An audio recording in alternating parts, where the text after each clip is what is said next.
Hello and welcome back. This is Colin Keeley here. And I'm Brent Sanders. And we are two guys buying and building wonderful internet companies. Yeah. And this episode, we want to talk about seller side financing, at least one of the topics that we use on all of our deals. And I thought it'd be a good topic to talk about just because before knowing Colin, I don't think I knew A, that this existed, and B, that it was so commonplace, that it was like an established thing. So just for reference, we've used seller side financing on all of our deals. We plan on continuing to do it. And it's kind of a necessary part of our deal. And now that we do it, it ensures, at least to me, that if we need to find a lost password within the first year or so of owning a business, we still have somebody involved that can help us track that down or whatever. Usually it's the errant S3 bucket that is still being linked to in the emails or the marketing materials or something crazy. But I'm curious, like, is this something that you found in business school, or you just knew about it? So going all the way back to business school, like it was like private equity and venture capital lab. And they actually divide you up and they throw you in different rooms and they like rarely combine you.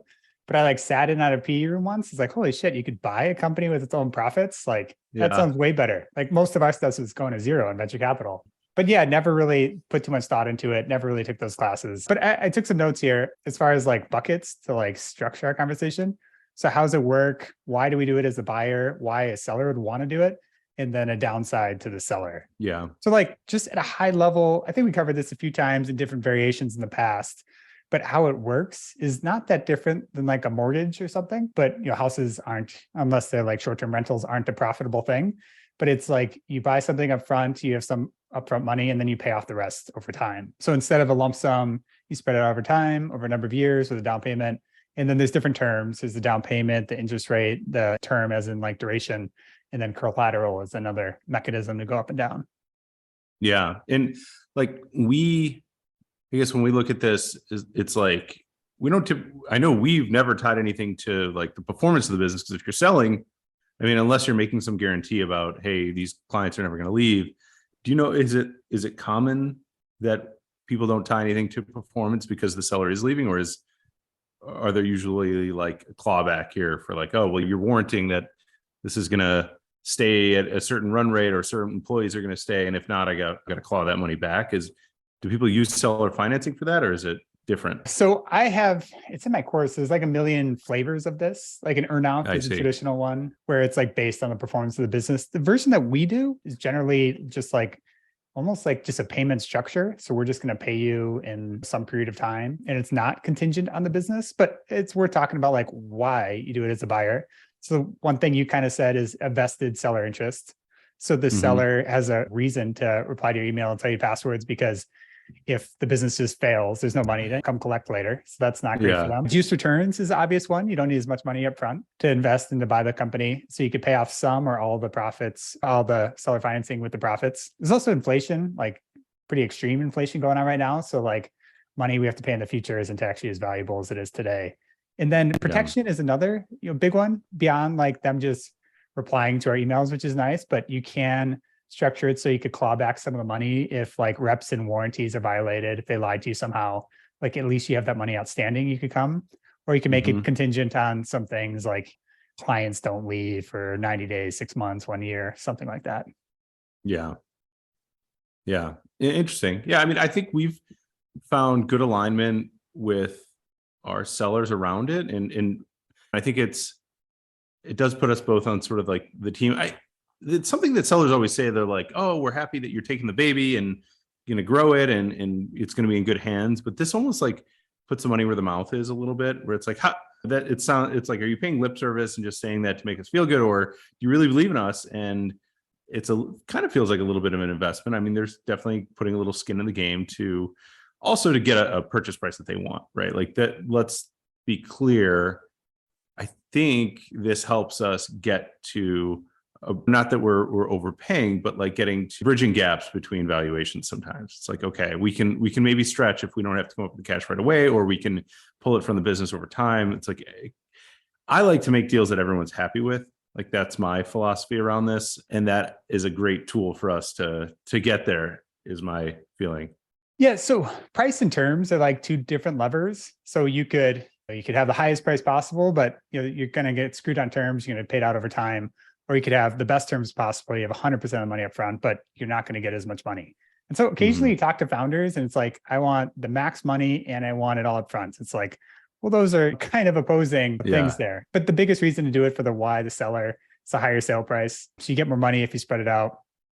And then it also, like, related to that, it wildly opens up like a larger buyer pool. I think the hardest thing as a seller is really to find like the right buyer, and the right buyer plus like having 100% of the capital up front is a really hard combo to find. So if you're confident in the quality of the business, you're confident you could pay off some seller financing, you could kind of share in the future profits of the business and find the right buyer. It's also, one more thing is it's tax advantaged. So you're basically spreading out the tax hit over a number of years, which is beneficial. Very cool.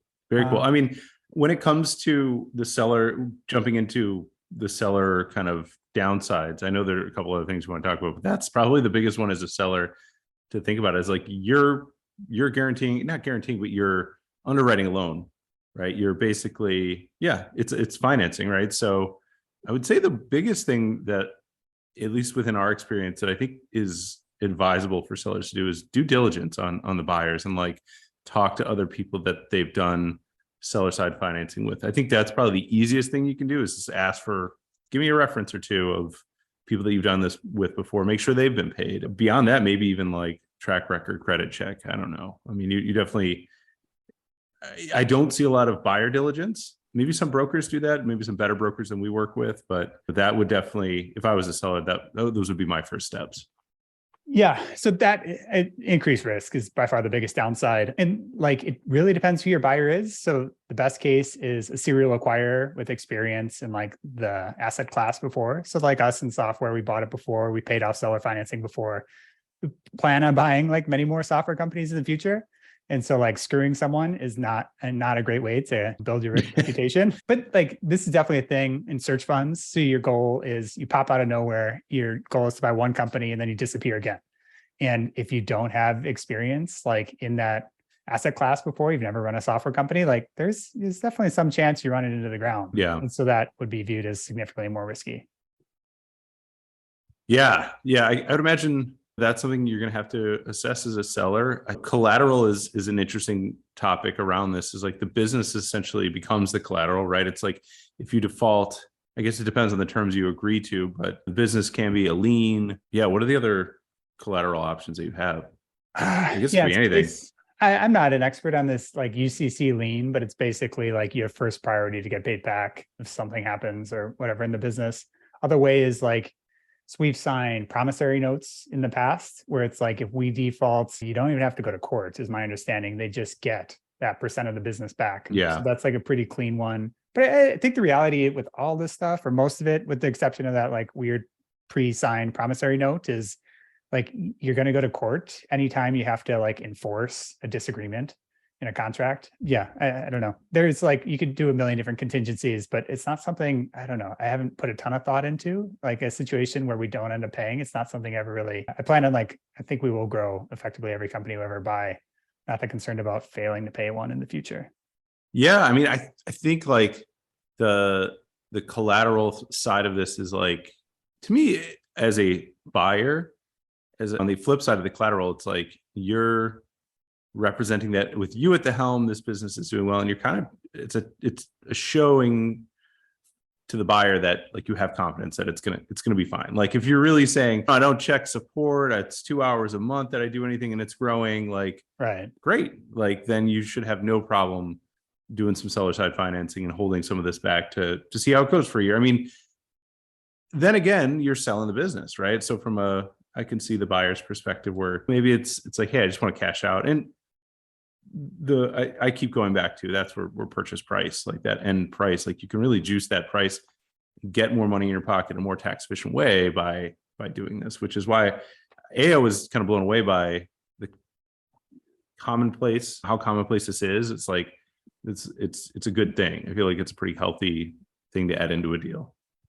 Yeah. So you kind of alluded to it, but it's not 100% like a clean break. If you're like hoping to waltz onto the beach and never talk to those guys again, it's not a great recipe to do that. But for us as buyers, like I would expect us to always have seller side financing. Like, I don't know what market is exactly, but probably 20, 30+% is pretty standard for any deal of like any kind of real size. For really small stuff, small like Chrome plugins or something, you just wire the 20K over or something.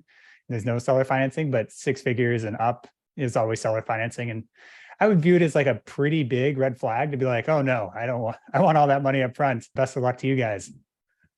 That is, if you had a competing offer, like, because I think it's, we talked about this on a prior podcast, but we lost a deal to like a Constellation software, like a Goliath player in the space, where it's like they can cut a check for 4 million without batting an eyelash, right? It's like no big deal, and it's really easy for them to, and that probably is a reason why they're easy to close, right? So it's like, fast forward, let's say 5 years from now, and we're able to deploy a similar amount of capital. I wonder if we'll feel the same way. I feel the same way.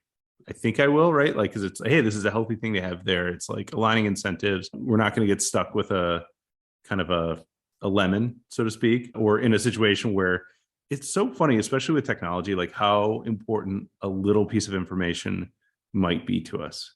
6 months down the line, we run into something and it's like, hey, are you aware of this? Or do you know anything about it? Do you know the history behind it? And it's a 10-year-old code base. And it's like, that could save you easily $100,000 of development time, software, whatever it is, of just like, no, don't go down that path. We were down there.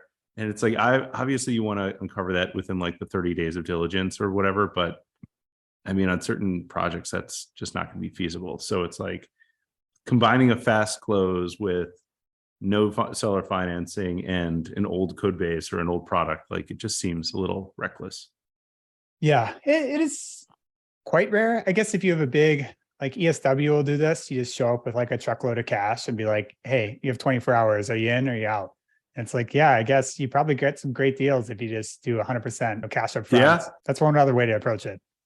Yeah. Hey, you're going to have some bumps along that road, but I guess that's just a different playbook. But I dig it. It's an interesting way to just be like, here's your money, go to the beach, like go enjoy, do something else with your life. Like you've done it, you've reached the top of the mountain, here's your check. I was reading about this real estate guy who he puts $100,000 in an account. He looks at some building and he really likes it, does all his diligence up front. And then he offers some amount that he thinks is fair and low.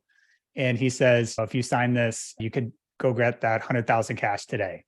And just that like 100,000 upfront is like, even on a multi-million-dollar deal, is really impactful to people. Not our approach, but something to think about.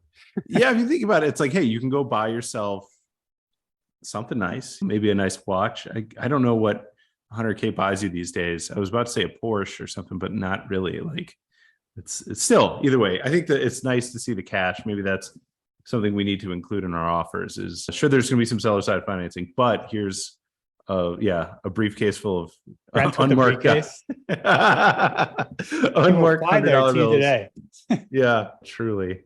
Speaking of flying, you were in Austin recently, right? You were visiting? Yeah. So my wife's finishing up her fellowship. She's a pediatric neurologist. So she's interviewing at different places. This was an interesting one. So they do like all the doctor interviews, but then they take you to dinner, like more as a culture fit, which I think is actually a big deal. They were playing it down. It's not a big deal. And it's effectively like the head doctor. This is a unique situation where they used to work at UT Austin. It was like 8 pediatric neurologists. They wanted more freedom to kind of run how they wanted to run. So they spun out of UT Austin and started like a competing clinic. And then it became multiple competing clinics. So then they were doing, it was really nice for the doctors, like one-to-one nurse to doctor. So instead of sharing a nurse, you have your own. So it's less work. And then they have fewer call shifts. So call shifts, there's all this like slang in doctor world. Oh no, yeah. Call shifts are working. I'm familiar with it. So they like work half as many nights as most other clinics. And holidays where, you can't leave. Like you have to be ready to hop back into an emergency, right? You have your days on hold when you're on call. Yeah. And so like doing that for 1 month out of the year versus like 2 months out of the year is a pretty big difference. But what was interesting is they did this, I don't know when they started it, maybe like 8 years ago, 10 years ago. And Austin's been booming, and they made the decision to sell like 3 years ago. And so it was, calling her a CEO is not right, but like the business manager, like the real owners are the doctors, but she's like the business manager. And I was like, why do you guys choose to sell? Like what was the deal? Like what were the big expenses running as independent? And the largest problem is benefits. Benefits are super expensive to pay across doctors. And then she's saying the IT and tech and like getting that all set up and paying is really expensive. And her last one was doctor salaries, but I'm not really sure that changes whether you're a bigger practice or a smaller one. And then, so they sold to effectively a roll up. So they're rolling up pediatric neurology clinics like throughout the US. And why they did it, Austin is like a great growing market, but they saw a bunch of other competitors coming in with like way bigger balance sheets that were going to be throwing more money around. So it's kind of like us. Like, do you want to be competing against a VC backed Goliath, or you want to be in kind of a sleepy corner? And so it's great if you're riding the wave, but until someone much bigger comes and kind of wipes you out. Yeah. So, yeah. They did an all cash deal, no equity. They all seem very happy about the whole thing. I'm sure equity would have been more lucrative, but I bet the roll up didn't want to provide it. Interesting. Yeah. So did they still get that? Like, are they still able to do the flexibility of the call hours, or is it that's all out the window? Yeah, nothing has seemed to change. They still run independently. I didn't ask how they're compensated because they're like the senior doctors there, but I assume it's like a profit share situation. What was funny is like they're going to make Holly an offer. And they were basically coaching her on how to negotiate, because now they're negotiating against like the head office instead of their like amongst. Oh, interesting. Yeah. So yeah. I appreciate that. That was nice of them. Yeah. Cool. Well, I hope it goes well. And are there other markets she's thinking of interviewing in, or is it only down? I'm pretty high in Austin as far as like what we're doing is software, private equity. That's like where the big boys play. And there's also a lot of bootstrap founders out there. So it's like SaaS companies, but more with a cash flow focus. So it's probably one of the best like hotbeds for us as far as like deal sourcing as well. So I'm pretty high in Austin, but our family's in the Midwest. So we'll see. Yeah. Well, you can bump elbows with Joe Rogan and whoever else has moved out, because a lot of Californians moved out there, right? That was like during a COVID. Yeah. It's also, very cool. It's a tiny city. I mean, it's like, I don't know, St. Pete's, Florida to me, like going around, you think it's like this big developed place because people talk about it all the time, but like even the nice areas, it's like, oh, there's just a car like rotting in that yard over there. Yeah. Yeah. It's not super well developed yet. Great food town though. I mean, it's if you're going from Chicago to Austin, you won't skip a beat. Like great food. I haven't been there for years, but not even the barbecue scene, because that's its own thing and you got to be kind of super into it. But yeah, it's a cool town. Hopefully it works out. Fingers crossed. I'm pretty high on it. One other thing, like I have a buddy who runs a large telemedicine company that he moved from Chicago to Austin. And so I was asking him, like, he's only been there 3 months, but he bought land there like 3 years ago or something. It's like, how has his experience been? So just like going through his feedback quickly is the heat was harder than he thought. Like just going out in summer afternoons just becomes not an option. But one distinction he said is like, he's got a bunch of kids. And so Chicago, the bad times of winter, or like New York or other places, but kids are in school, so you can't flee. But actually in Austin, kids are out of school for the summer. So most people leave and like go somewhere else. That was kind of cool. He was saying he's way happier and healthier. And he was thinking it's the sun. Like he eats better, he exercises more.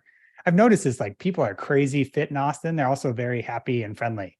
I bet it's the sun, be my guess. It could be Texas too, though. I mean, like people say hello when they're walking down the street. There's something about Texas is known for a lot of things, being bigger, being whatever, but I've always found Texans to be willing to say hello. I don't know if friendly is the right word all the time, but I think it's the intent. They're definitely willing to talk to you and make eye contact and talk to anybody pretty much. Yeah.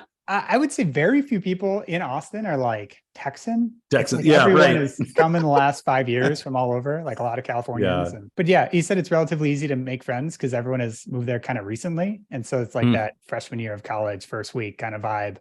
Like people are more open to making friends. He said it's cool to be in a growing city. Like it's way easier with the wind at your back. Like whether you buy real estate and you make like a dumb purchase or a good one, or you start a business, it's just like, well, people are growing, everything around you growing. So you kind of look like a genius and everyone's happy and kind of making money together. So that was cool. Yeah. I mean, that was the bulk of it. The other sneaky thing that like, if you haven't been there before is like, there's a weird amount of water. Like there's a river that people dam up in the lakes. So the riverfront is like a big thing that people walk and like work out on.